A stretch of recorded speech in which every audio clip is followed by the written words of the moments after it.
I'm a simple girl. Always have been. The first time I fell in love, my best friend told me, if a guy's a player, just get a new one. I took her advice to heart. My first boyfriend wasn't exactly faithful. He had this inseparable girl bro always hanging around. So I found another one. My second boyfriend wasn't great either. He practically lived in bars, and his phone was a graveyard of pretty girls' numbers. So I found another one. The third was still hung up on his old flame, a girl he could never forget. Just as I was about to start the hunt for number 4, my best friend kicked down my door and screamed at me, her voice cracking with desperation. The whole point of get a new one is that you dump the old one first? I just stared at her blankly. Oh, well, which one do you want? I can give you one. Growing up, I did what my parents told me. Now that I'm older, I do what my best friend Zoe tells me. My life has been a straight line of studying and exams. So, when I finally got into college, I decided it was time to spread my wings, challenge myself, get a boyfriend. I inherited my parents' good looks, so I wasn't exactly lacking in that department, but I had zero idea what to look for in a guy. For that, I consulted the expert, Zoe. She was trying on a new dress in front of the mirror, casually imparting all her wisdom. Guys are like dogs, Thea. You're too nice to them, and they don't know what to do with it. The best way to handle them is to keep them on their toes. A little pushback, then a little affection. Oh, and don't ever try to change a guy. If he's a player, just replace him. Keep replacing them until you find one you like. I sat on a small stool, dutifully taking notes and nodding thoughtfully. I sort of got it, but maybe not completely. If you're not satisfied, replace him. And so, just as I was getting ready to find my 4th replacement, my first one found me. He cornered me, his voice tight with anger. Thea, who are those 2 guys? Why are they telling everyone you're their girlfriend?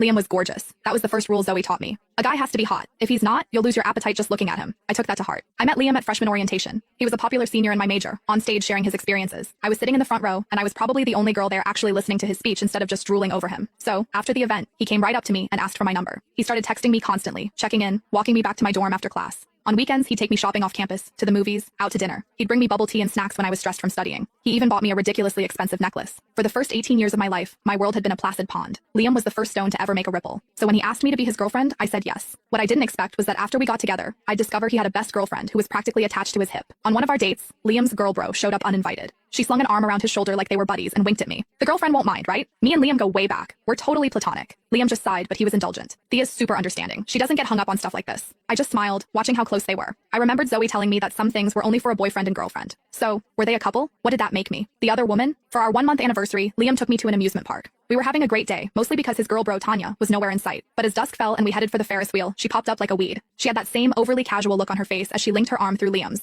Liam! What a coincidence. You're here too? He smiled at her. Tanya, what are you doing here? Did you come by yourself? Yup, she said, her voice tinged with something sour. You know me. I can't stand hanging out with other girls. There's so much drama, and the guys were all busy today. They stood there chatting as if I didn't exist, as if I were just a stranger passing by. Finally, Liam seemed to remember me, though there wasn't a hint of apology on his face. Thea, Tanya's here by herself. Why don't we let her join us? At that, Tanya finally looked at me, plastering a look of regret on her face. Oh, the girlfriend. I didn't even see you there. You're not mad, are you? Tanya let out a little hiss. Liam and I are just friends. You really don't need to be so jealous about everything. I hadn't even said a word, and she was already painting me as the crazy, jealous girl. I smiled sweetly and shook my head. It's fine. I know you don't get along with other girls. The more the merrier. Tanya's expression flickered, as if she could tell I was being passive-aggressive. But Liam